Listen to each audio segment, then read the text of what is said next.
प्रिय विद्यार्थियों, सुप्रभात। आज हम 9th क्लास में कृतिका का चैप्टर नंबर 3 जिसका नाम है रीढ़ की हड्डी, इस पाठ को आज हम शुरू करेंगे। इस पाठ के लेखक हैं जगदीश चंद्र माथुर जी। यह एक व्यंग्यात्मक कहानी है। इसमें कटाक्ष किया गया है आज के समाज पर, जिस समाज में आज भी कुछ दकियानुसी सोच के लोग रहते हैं, जो अपनी सोच के कारण लड़कियों को एक मोल भाव की वस्तु के समान मानते हैं। जो ये मानते हैं कि लड़कियां ना तो पढ़ने के लायक होती हैं, न ही कुछ अच्छा काम कर सकती हैं। लेकिन फिर भी हमारे समाज में बहुत सारे ऐसे व्यक्ति हैं जो लड़कियों को मान सम्मान देते हैं, उनकी इज्जत करते हैं। यहाँ तक कि आज लड़कियां भी इसी मामले में सबसे आगे हैं, यानी कोई भी लड़की हीन भावना से अपने आप को ग्रस्त नहीं करती, क्योंकि वह जानती है कि आज के समाज में जितना महत्व लड़कों का है, उनसे कहीं ज्यादा महत्व लड़कियों का है, क्योंकि कोई भी घर बिना लड़की के उन्नति नहीं कर पाता। और जिस घर में लड़कियों की इज्जत मान सम्मान होती है, वहाँ हमेशा देवता निवास करते हैं। यह हमारा जो पाठ है, जो कि एक संवादात्मक रूप में दिया गया है, इसमें मुख्य पात्र जो राम स्वरूप, यानी जितना पाठ आज हम पढ़ेंगे उसके अनुसार मुख्य पात्र हैं राम स्वरूप, प्रेमा, उमा। राम स्वरूप तैयारी कर रहा है घर पर, और पाठ को पढ़कर ऐसा लगता है जैसे कोई घर में आने वाला हो। प्रेमा आती है। प्रेमा भी बहुत बिजी लगती है, बहुत व्यस्त दिखाई देती है। उनकी बातों को सुनकर ऐसा लगता है उसके पास बिल्कुल भी समय नहीं है। दोनों पति पत्नी यानी कि प्रेमा और राम स्वरूप बातें करते हैं उमा के बारे में। उमा कौन? उमा इनकी बेटी है, और बातों को पढ़कर ऐसा लगता है जैसे उसे आज देखने वाले आने वाले हैं। वे बातें करते हैं कि वे अभी कुछ ही समय में आ जाएंगे, बहुत मुश्किल से तो फंसे हैं। इस तरह से उनकी बातें होती है, तो इससे ऐसा महसूस होता है जैसे कोई उसको देखने वाले आ रहे हों। एक व्यंग्यात्मक बात आज जो पाठ में हम पढ़ेंगे वह यह है कि राम स्वरूप कहता है कि आजकल की लड़कियां बहुत फैशन करती हैं। जो क्रीम का पाउडर वगैरह का जो कारोबार है वह लड़कियों के सहारे ही तो चल रहा है। लेकिन इससे बात स्पष्ट नहीं होती कि क्या इस पाठ के माध्यम से कुछ दकियानुसी लोगों की सोच के बारे में हमें पता लगेगा।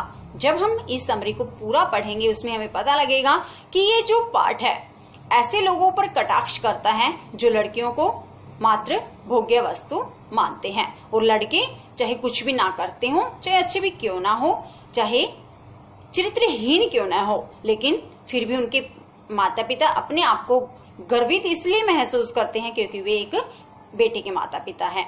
प्यारे बच्चों, हमारा कृतिका का पाठ नंबर 3 रीढ़ की हड्डी बहुत ही अच्छा पाठ है, बहुत ही अच्छी प्रेरणादायक कहानी है इसमें, जो हमें यह बताएगी कि लड़कियों का भी समाज में उतना ही महत्व है जितना कि लड़कों का है। चलिए पाठ को शुरू करते हैं। आज हम 9th क्लास में कृतिका का पाठ नंबर 3 जिसका नाम है रीढ़ की हड्डी, इस पाठ को आज हम शुरू करते हैं। इस पाठ के लेखक का नाम है जगदीश चंद्र माथुर, यानी जो कृतिका का पाठ नंबर 3 रीढ़ की हड्डी है, इस पाठ के जो लेखक हैं उनका नाम है जगदीश चंद्र माथुर। ध्यान से देखते हैं पाठ को, और यह पाठ संवादात्मक रूप में है। मामूली तरह से सजा हुआ एक कमरा है, यानी कि एक कमरा है जो थोड़ा सा सजा हुआ है। मामूली तरह यानी कि थोड़ा सा सजा हुआ है। अंदर के दरवाजे से आते हुए जिन महाशय की पीठ नजर आ रही हैं वे अधेड़ उम्र के मालूम होते हैं, और अंदर के बंद दरवाजे से कोई महाशय आ रहे हैं, उनकी पीठ दिख रही है, और उससे अंदाजा लगाया गया कि वे अधेड़ उम्र यानी कि मध्यम उम्र यानी 40-50 के आसपास की उम्र के मालूम होते हैं। एक तख्त को पकड़े हुए पीछे की ओर चलते चलते कमरे में आते हैं, और उन्होंने तख्त को ना एक साइड से पकड़ा हुआ है, दूसरी साइड से यानी तख्त का दूसरा सिरा उनके नौकर ने पकड़ रखा है। एक साइड यानी जो महाशय दिखाई दे रहे थे उन्होंने तख्त को पकड़ा हुआ था, और तख्त का जो दूसरा सिरा, दूसरा हिस्सा था, वह किन्होंने पकड़ा हुआ था? उनके नौकर ने। बाबू यानी कि जो महाशय थे वे कहते अब धीरे धीरे चल, अब तख्त को ना उधर मोड़ दे, उधर बस जैसे आप देखते होगे तख्त है, चारपाई वगैरह बिछाते हो तो उसको कहते हो नहीं उधर नहीं, इधर लेकर आ, इस तरह से। तो इन्होंने भी ऐसे ही किया कि तुम इधर लेकर आ इसको। नौकर बिछा दो साहब, बाबू कहते जरा तेज आवाज से, और क्या करेगा? उन्होंने कहा कि साहब क्या मैं बिछा दूं इसको? इन्होंने कहा और क्या करेगा, क्योंकि तख्त को तो बिछाते ही हैं। परमात्मा के यहाँ अकल बट रही थी तो तू देर से पहुंचा था क्या? तो बाबू जो जो मालिक था वो बताता है कि जब वो अपने नौकर से कहते हैं कि जब भगवान के यहाँ अकल बट रही थी तो तू शायद वहां देर से पहुंचा था। बिछा दो साहब। और यह पसीना किस लिए बहा आया? उन्होंने कहा, पूछ रहा है कि इसको बिछा दूं, और ये जो मुझे पसीना आया है ये किस लिए बहा आया है? नौकर तख्त बिछाता है, तख्त को बिछा देता है, ही यानी कि वह हंसता है। बाबू कहता है, हंसता क्यों है? अबे हमने भी जवानी में कसरतें की हैं, कलसों से नहाता था लोटों की तरह। इन्होंने कहा कि तू हंस क्यों रहा है? मैंने भी जवानी में क्या कर रखी है? कसरतें। और कलश होता बेटे घड़े, यानी घड़ों से नहाता था, जैसे हम लोटों से नहाते, मतलब आज के समय में लोटों से मग्गे वगैरह से नहाते हैं ना। तो इन्होंने कहा कि जब मैं जवानी में था ना तो मैं कलशों से यानी घड़ों से नहाया करता था। यह तख्त क्या चीज है? उसे सीधा कर। यूं? हाँ बस। तो इन्होंने क्या किया, उस तख्त को सीधा किया। और सुन, बहू जी से दरी मांग ला इसके ऊपर बिछाने के लिए। तो उन्होंने कहा नौकर से कि तू बहू से ना दरी मांग ला ताकि हम इसके ऊपर बिछा सके। चद्दर भी लेकर आना। कल जो धोबी के यहाँ से आई थी वही, जो कल धोबी के यहाँ से धुलकर आई थी ना चद्दर, वही लेकर आना। नौकर जाता है। बाबू साहब इस बीच में ना मेजपोश ठीक करते हैं, जैसे टेबल के ऊपर का कपड़ा होता है उसको ठीक करते हैं। एक झाड़न से गुलदस्ते को साफ करते हैं, वहां गुलदस्ता रखा हुआ था उसको साफ करते हैं। कुर्सियों पर भी 2-4 हाथ लगाते हैं, जो कुर्सियां रखी हुई थी उन पर भी 2-4 हाथ, यानी कि उनको भी साफ करते हैं। सहसा घर की मालकिन प्रेमा आती है, यानी एक कैरेक्टर का यहाँ नाम बताया है। घर की मालकिन जो थी उसका नाम था प्रेमा, वह आती है। गंदुमी रंग यानी सावला सा रंग और छोटा कद। चेहरे और आवाज से जाहिर होता है किसी काम में बहुत व्यस्त है। उनके चेहरे को देखकर, उनकी आवाज को सुनकर ऐसा लगता है बहुत ज्यादा बिजी है ये। उनके पीछे पीछे भीगी बिल्ली की तरह नौकर आ रहा है, और उस प्रेमा के पीछे पीछे नौकर जो भेजा गया था ना दरी और चद्दर लाने के लिए, वह आता है खाली हाथ। बाबू साहब यानी कि उनका क्या नाम है अब यहाँ बताया है, राम स्वरूप, दोनों तरफ देखने लगते हैं, यानी कि प्रेमा की तरफ भी देखता है और जो नौकर चद्दर लेने के लिए भेजा था उनकी तरफ भी देखता है। प्रेमा कहती है, मैं कहती हूँ तुम्हें इस वक्त धोती की क्या जरूरत पड़ गई, एक तो वैसे ही जल्दी जल्दी में। तो प्रेमा कहती है कि मैं आपसे ये पूछ रही हूँ कि आपको धोती की क्या जरूरत है, एक तो वैसे ही बहुत ज्यादा जल्दी है।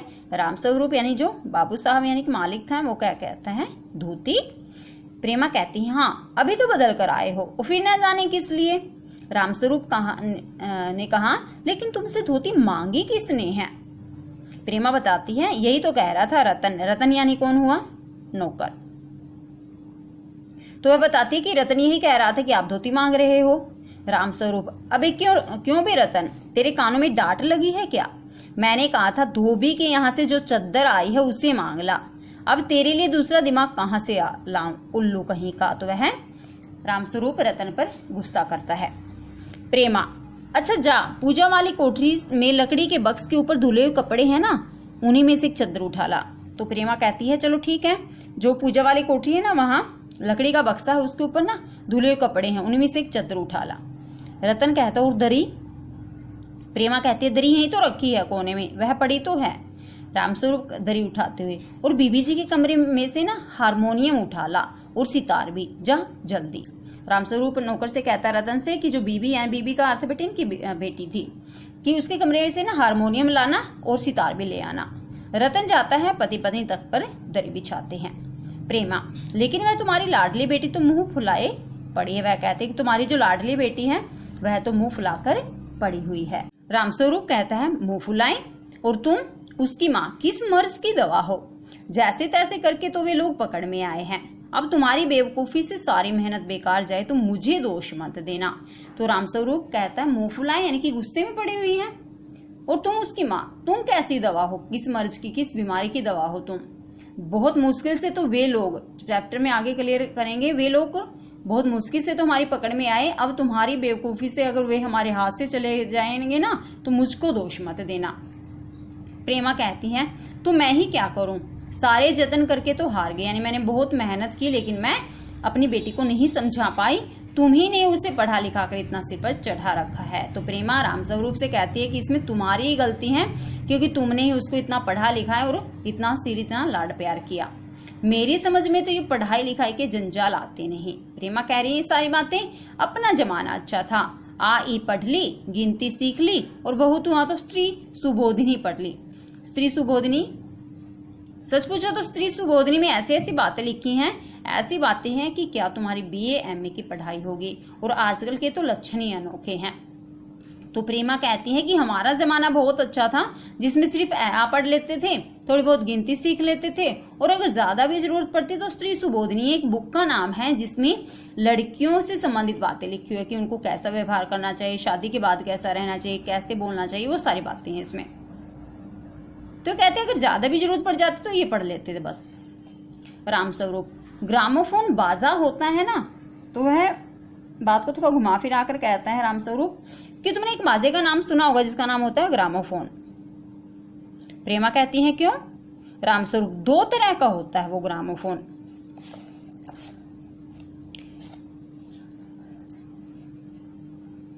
एक तो आदमी का बनाया हुआ, एक तो ग्रामोफोन होता है जिसको आदमी बनाता है, उसे एक बार चलाकर जब चाहे तब रोक लो। आपने देखो होगा बेटे, जो स्पीकर वगैरह होते हैं तो ये आदमी के बनाए हुए हैं, अगर हम उनको चाहे तो रोक सकते हैं। और दूसरा परमात्मा का बनाया हुआ, और दूसरा जो ग्रामोफोन है वो परमात्मा ने बना रखा है। रिकॉर्ड एक बार चढ़ा तो रुकने का नाम नहीं, अगर उसमें एक बार कैसेट चढ़ जाती है ना तो वह नहीं रुकती। मतलब किस पर व्यंग्य किया इन्होंने?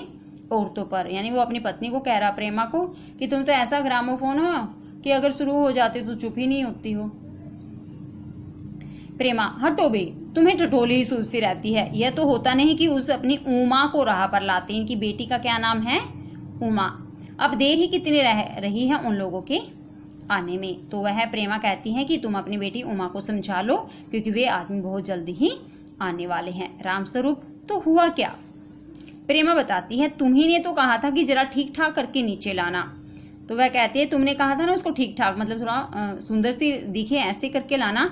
आजकल तो लड़की कितनी ही सुंदर हो, बिना टिमटाम के भला कौन पूछता है।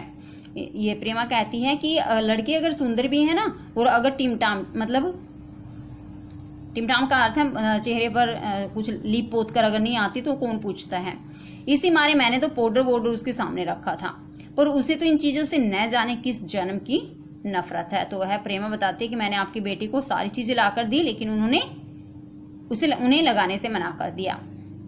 मेरा कहना था कि आंचल में मुंह लपेट कर लेट गई। मैंने उससे कहा ना कि तू मतलब सुंदर सी बन जा, लेकिन उसने क्या किया, मुंह ढका और लेट गई।